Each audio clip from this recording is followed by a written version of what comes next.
Hello friends, top teachers academy में आप सभी का स्वागत है।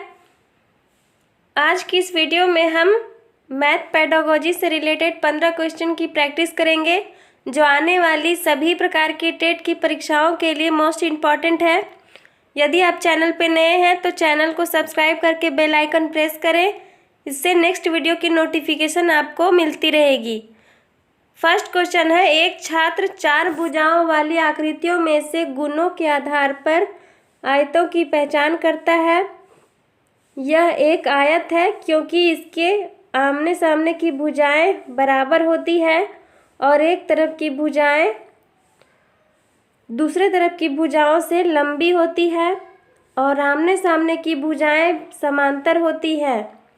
एक छात्र है जो चार भुजाओं वाली एक आकृति की पहचान करता है और आयत के रूप में वह उसको पहचानता है। आयत के संदर्भ में उसका यह कॉन्सेप्ट है कि आयत की आमने सामने की भुजाएं जो होती है वो बराबर होती है और एक तरफ की भुजाएं दूसरी तरफ की भुजाओं से लंबी होती है और आमने सामने की भुजाएं समांतर होती है।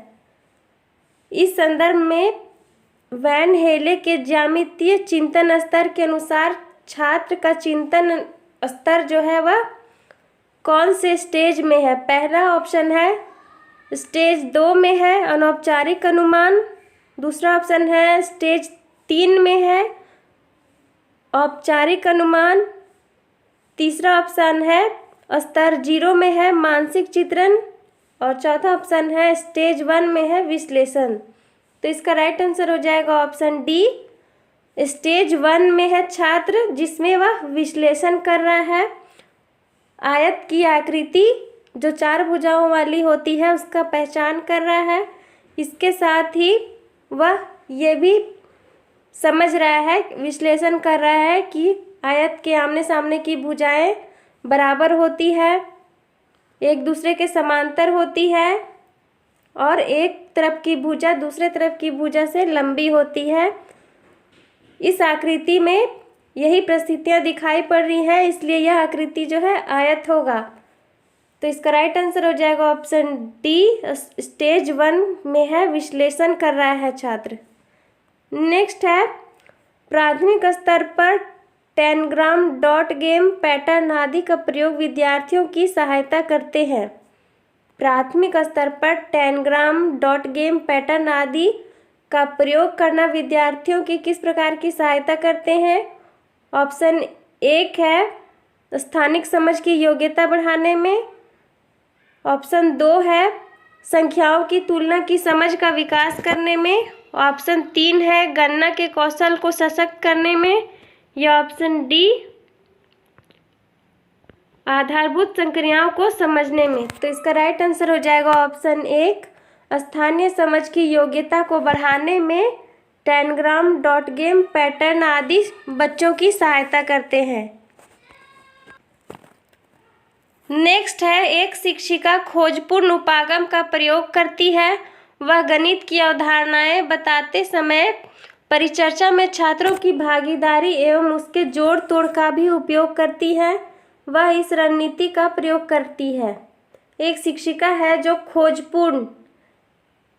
खोज करके चीज़ों को सीखना, इस प्रकार के उपागम का प्रयोग करती है और गणित की अवधारणाएं बताते समय कक्षा कक्ष में चर्चा में छात्रों की भागीदारी एवं उनके जोड़ तोड़ का भी प्रयोग करती है। उसके द्वारा प्रयोग की गई यह रणनीति किस प्रकार की है और उसका उद्देश्य क्या है? ऑप्शन 1, विद्यार्थियों में जोड़ तोड़ कौशलों का विकास करने के लिए। दूसरा ऑप्शन है चिंतन और तर्क की एक विशिष्ट विधि का निर्माण करने के लिए। तीसरा ऑप्शन है गणित शिक्षण के संकीर्ण उद्देश्य प्राप्त करने के लिए। और चौथा ऑप्शन है गणित शिक्षण के उच्च उद्देश्यों को प्राप्त करने के लिए। तो इसका राइट आंसर होगा ऑप्शन बी, चिंतन और तर्क की एक विशिष्ट विधि का निर्माण करने के लिए शिक्षिका के द्वारा खोजपूर्ण उपागम, जिसमें बच्चे स्वयं खोज करके सीखते हैं और कक्षा में चर्चा करने के लिए अवसर प्रदान करना, जोड़ तोड़ करना, विश्लेषण करना आदि के लिए मंच उपलब्ध कराना, अवसर देना शामिल है। नेक्स्ट है, अनिल सभी प्रश्नों के उत्तर मौखिक रूप से देने में सक्षम है, लेकिन उत्तर लिखते समय त्रुटियां करता है। उसकी इस त्रुटियों को दूर करने के लिए सबसे अच्छी सुधारात्मक रणनीति क्या हो सकती है? जिसमें पहला विकल्प है उसे हर रोज 10 समस्याएं हल करने के लिए देना। दूसरा विकल्प है उसे श्यामपट्ट पर समस्याओं को हल करने के लिए बुलाना। तीसरा विकल्प है उसे आंशिक रूप से लिखे गए उत्तर को पूर्ण करने के लिए वर्कशीट देना। और चौथा विकल्प है उसे विद्यालय के समय के बाद 1 महीने तक लगातार अभ्यास पत्र देना। अनिल एक छात्र है जो सभी प्रश्नों का उत्तर जो है मौखिक रूप से देने में सक्षम है, लेकिन उसे जब वही उत्तर लिखने के लिए कहा जाता है तो वह त्रुटियां करता है। इन त्रुटियों को दूर करने के लिए सबसे अच्छी रणनीति विधि जो हो सकती है वह है ऑप्शन सी, उसे आंशिक रूप से उत्तर को लिखे हुए जो होते हैं उन्हें पूर्ण करने के लिए देना। इससे क्या होगा कि बच्चे में विश्लेषण करने की शक्ति जो है वह अधिक बढ़ेगी और अपूर्ण उत्तर को पूर्ण करने की क्षमता बढ़ेगी। आंशिक रूप से लिखे गए उत्तर को पूर्ण करने से उसमें त्रुटि संबंधी लिखने संबंधी त्रुटि जो भी है वह दूर हो सकती है। तो राइट आंसर इसका होगा ऑप्शन 3। नेक्स्ट है, एक अच्छे गणित अध्यापक में कौन सा गुण होता है? पहला विकल्प है अच्छा संचार कौशल तथा परिमितर प्रश्न का अच्छा ज्ञान होना चाहिए। दूसरा विकल्प है अवधारणात्मक ज्ञान, समझ तथा गणित को वास्तविक जीवन से जोड़ने की क्षमता होनी चाहिए। तीसरा विकल्प है संख्या प्रणाली, बीजगणित तथा ज्यामिति का अच्छा ज्ञान होना चाहिए। और चौथा विकल्प है समस्या को तुरंत समाधान करने की योग्यता होनी चाहिए। तो इसका राइट आंसर हो जाएगा ऑप्शन बी, अवधारणात्मक ज्ञान, समझ तथा गणित को वास्तविक जीवन से जोड़ के बताने से बच्चे कॉन्सेप्ट को अच्छी तरह से समझते हैं और उन्हें समाज के साथ जोड़कर उनके वास्तविक जीवन के साथ जोड़ के शिक्षा देने से उनके अवधारणात्मक ज्ञान, समझ एवं गणित के प्रश्नों को हल करने की जो क्षमता है उसका अधिक से अधिक विकास होता है। इन विधियों का प्रयोग करके जो भी शिक्षक बच्चों को अध्यापन करवाता है उसे ही एक गणित शिक्षक के रूप में, अच्छे गणित शिक्षक के रूप में देखा जाता है। तो राइट आंसर हो जाएगा ऑप्शन बी। नेक्स्ट क्वेश्चन है, अंकिता 56 को 506 के रूप में, 25 को 205 के रूप में लिखती है। अंकिता की अधिगम की बाधा क्या है और किस प्रकार शिक्षक उसकी सहायता कर सकते हैं? अंकिता जो है वह 56 को 506 के रूप में लिखती है, 205 के रूप में 25 को लिखती है। अंकिता की अधिगम की बाधा किस प्रकार की है और उसे दूर करने के लिए शिक्षक किस प्रकार की उसकी सहायता कर सकता है? पहला ऑप्शन है अंकिता ने स्थानीय मान की अवधारणा को ठीक से नहीं समझा है। दूसरा ऑप्शन है अंकिता ने अभी तक 100 तक गिनती नहीं सीखा है। अंकिता को लगता है कि वह कभी भी गणित का अध्ययन नहीं कर सकती है। और लास्ट ऑप्शन है अंकिता लापरवाह लड़की है, वह कभी भी अध्ययन की ओर ध्यान नहीं देती है।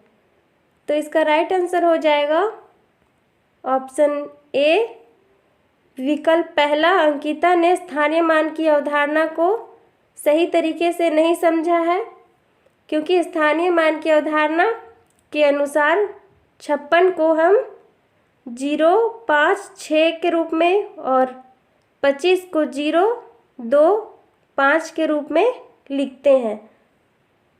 अंकिता ने स्थानीय मान की अवधारणा को ठीक से नहीं समझा है, तभी वह 56 को 506 और 25 को 205 के रूप में लिख रही है।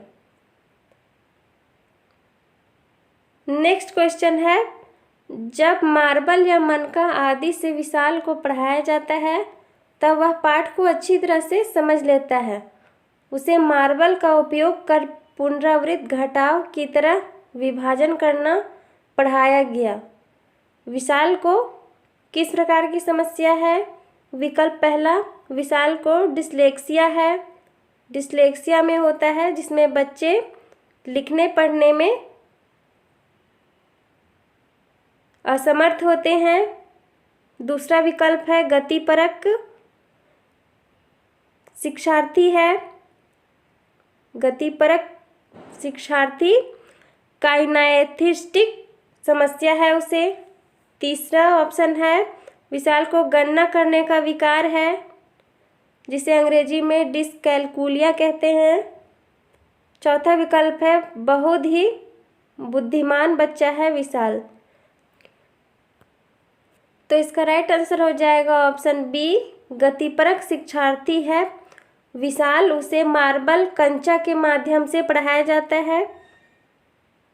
कंचा कितना है?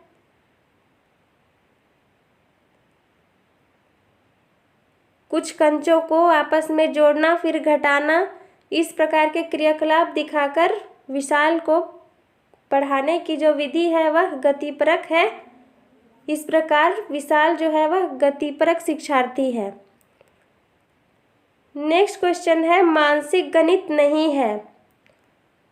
फर्स्ट ऑप्शन में है तार्किक रूप से सोचना। सेकंड ऑप्शन है छात्रों की समझ का स्तर बढ़ाना। थर्ड ऑप्शन है गैर आनंददायक और छात्र मानसिक गणित का मजा पसंद करते हैं। और फोर्थ ऑप्शन है मूलभूत गणितीय तथ्यों का स्मरण, जैसे समय सारणी रटंत रूप से जानना। तो इसका राइट आंसर हो जाएगा ऑप्शन डी, क्योंकि मानसिक गणित के अंतर्गत तार्किक रूप से सोचना, छात्रों में समझ विकसित करना, गैर आनंददायक और छात्र मानसिक गणित करने का मजा पसंद करते हैं, ये तीनों हो जाएगा। इसमें मानसिक गणित नहीं है यह पूछा है, तो इसका राइट आंसर हो जाएगा ऑप्शन डी, मूलभूत गणितीय तथ्यों का स्मरण करना, जैसे समय सारणी रटंत रूप से जानना। क्योंकि किसी भी विषय तथ्यों को रटने और स्मरण करने पर जोर नहीं देता है, तो राइट आंसर हो जाएगा ऑप्शन 4। नेक्स्ट क्वेश्चन है, कक्षा में गणितीय दीवार का निर्माण करने से छात्रों को सहायता मिलती है। कक्षा में गणितीय दीवार का निर्माण करने से छात्रों को सहायता मिलती है। फर्स्ट ऑप्शन है गणित में कठिन अवधारणाओं को समझने में। सेकंड ऑप्शन है कक्षा में अपनी स्थिति के बारे में जानने में। थर्ड ऑप्शन है अपनी उपलब्धियों का प्रदर्शन करने में। और फोर्थ ऑप्शन है अन्य लोगों के साथ अपने विचार और समस्याएं साझा करने में और अपनी रचनात्मक क्षमता का प्रदर्शन करने में। तो कक्ष में गणितीय दीवार का निर्माण करने से छात्रों को सहायता मिलती है। ऑप्शन 4 इसका राइट होगा, अन्य लोगों के साथ अपने विचार और समस्याओं को समझाने में, साझा करने में, उनके समक्ष प्रस्तुत करने में और अपनी रचनात्मक क्षमता का प्रदर्शन करने में, तथा छात्रों के बीच कोई समस्या आ रही है तो अध्यापक को किस प्रकार से उसका समाधान करना चाहिए, यह भी गणितीय दीवार का निर्माण करना सहायता करता है। नेक्स्ट क्वेश्चन है, निम्नलिखित में से कौन सा एक गणित में समस्या हल करने की रणनीति नहीं है। एक गणित में समस्या हल करने की रणनीति नहीं है। ऑप्शन पहला है रटंत अधिगम, दूसरा परीक्षण और त्रुटि, तीसरा रेखांकन और चौथा विकल्प है पीछे की ओर हल करना। तो एक गणित की समस्या को सॉल्व करने में सही रणनीति जो नहीं है वह है ऑप्शन एक रटंत अधिगम। गणित जो है वह एक समझने वाली तर्कपूर्ण विषय है, इसमें रटंत विधि के द्वारा अधिगम प्राप्त नहीं किया जा सकता है। तो इसका राइट आंसर हो जाएगा ऑप्शन फर्स्ट। नेक्स्ट है पूजा एक शब्द समस्या सुनती है और तुरंत अपनी प्रतिक्रिया देती है। ज़्यादातर समय उसकी प्रतिक्रिया गलत होती है। जब उससे पूछा गया कि यदि एक नोटबुक की कीमत 10 रुपये है तो 8 नोटबुक खरीदने से कितने पैसों की आवश्यकता होगी, शीघ्र ही उसका उत्तर आता है 50। उससे यह गलती सही करवाने के लिए एक शिक्षक को क्या करना होगा। इसके 4 ऑप्शन दिए गए हैं। आइए ऑप्शन देखते हैं। पहला ऑप्शन है शिक्षक को पूजा से ध्यान से सुनने के लिए और उत्तर देने से पहले अपनी भाषा में प्रश्न दोहराने के लिए कहना चाहिए। दूसरा विकल्प है शिक्षक को इस तरह के कई प्रश्न देने चाहिए ताकि मूलभूत गणितीय समस्याएं हल करने में पूजा का पर्याप्त अभ्यास हो। तीसरा विकल्प है शिक्षक को उससे उत्तर देने से पहले 2 बार सोचने के लिए सख्त चेतावनी देनी चाहिए। और चौथा विकल्प है शिक्षक को उससे अपनी कॉपी में 2 बार प्रश्न लिखने और फिर उत्तर देने के लिए कहना चाहिए। यदि पूजा को 10 रुपये की वाली नोटबुक 8 नोटबुक खरीदने के लिए कहा जाता है और इस संदर्भ में उससे सवाल पूछा जाता है कि कितने पैसों की आवश्यकता होगी और पूजा जो है वह गलत उत्तर देती है, जैसा कि उपरोक्त कथन में बताया गया है, उसका उत्तर 50 आता है, तो शिक्षक के द्वारा इस समस्या को दूर करने के लिए पहला ऑप्शन जो है वह अपनाया जा सकता है।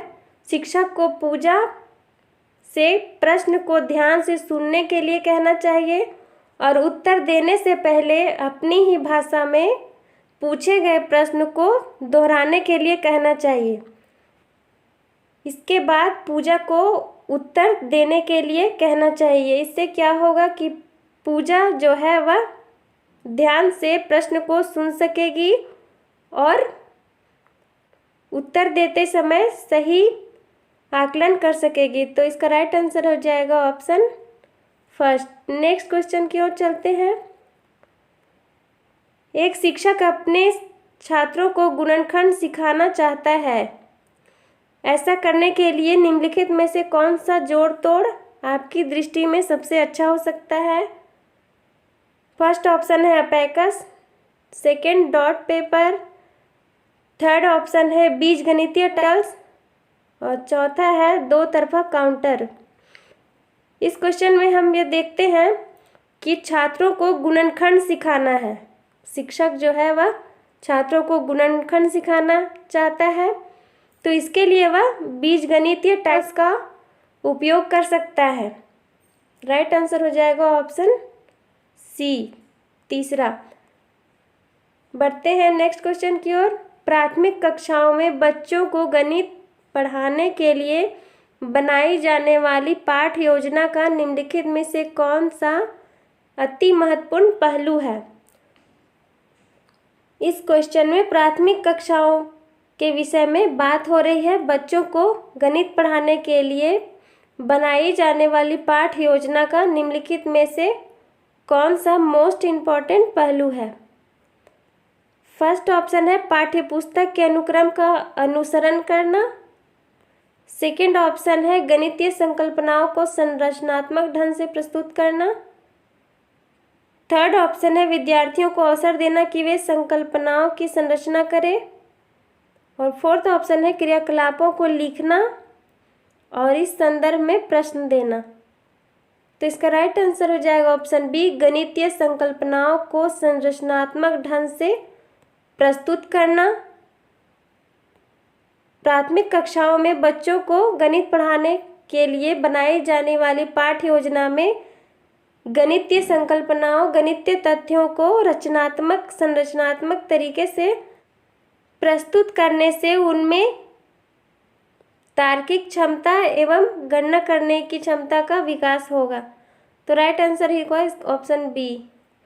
नेक्स्ट है, गणित के अधिगम के संबंध में निम्नलिखित में से क्या सही नहीं है। गणित के विषय को अधिगम कराने के संदर्भ में निम्नलिखित में से कौन सा कथन जो है वह सही नहीं है। ऑप्शन ए है, गणित में उत्कृष्ट प्रदर्शन की प्रतिभा स्वाभाविक होती है। दूसरा विकल्प है, अध्यापक के सीखने वालों के प्रति विचारों का अधिगम परिणामों पर प्रभावशाली असर होता है। तीसरा ऑप्शन है, विद्यार्थियों की सामाजिक आर्थिक पृष्ठभूमि का गणित के निष्पादन स्तर पर असर होता है।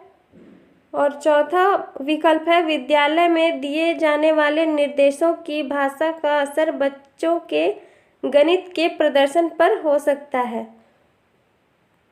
तो इसका राइट आंसर हो जाएगा ऑप्शन फर्स्ट, गणित में उत्कृष्ट प्रदर्शन की प्रतिभा स्वाभाविक बच्चों में नहीं होती है। जो बच्चे गणना करने में, गणित की समस्या में रुचि रखते हैं, उसको सॉल्व करने में, वे बच्चे ही उत्कृष्ट प्रदर्शन कर सकते हैं। सभी बच्चों में उत्कृष्ट प्रदर्शन करने की प्रतिभा स्वाभाविक रूप से नहीं पाई जाती है। इस प्रकार की क्षमता का अध्यापक के द्वारा बच्चों में किया जाता है। तो राइट आंसर हो जाएगा ऑप्शन पहला। नेक्स्ट क्वेश्चन की ओर चलते हैं। गणित सीखने के संबंध में निम्न में से कौन सा कथन सत्य है। गणित सीखने के संदर्भ में कौन सा कथन सत्य है। पहला कथन है, गणित सीखने के लिए एक कठिन विषय है। दूसरा कथन है, आमतौर पर लड़कियां गणित में कमजोर होती हैं। तीसरा कथन, हर कोई गणित सीख सकता है। और चौथा कथन है, गणित केवल कठोर अभ्यास से सीखा जा सकता है। तो इसका राइट आंसर हो जाएगा ऑप्शन डी, गणित जो है वह हर छात्र के द्वारा सीखा जा सकता है। यह तार्किक क्षमता एवं विश्लेषण करने की क्षमता का विकास करने वाला विषय है और इसे प्रत्येक व्यक्ति अभ्यास के द्वारा सीख सकता है। तो राइट आंसर इसका हो जाएगा ऑप्शन 3। इसके साथ ही आज की वीडियो हमारी कंप्लीट होती है। यदि आपको वीडियो अच्छी लगी हो तो प्लीज़ वीडियो को लाइक कर दीजिए, चैनल को सब्सक्राइब करके वीडियो को शेयर कर दीजिए। Thank you.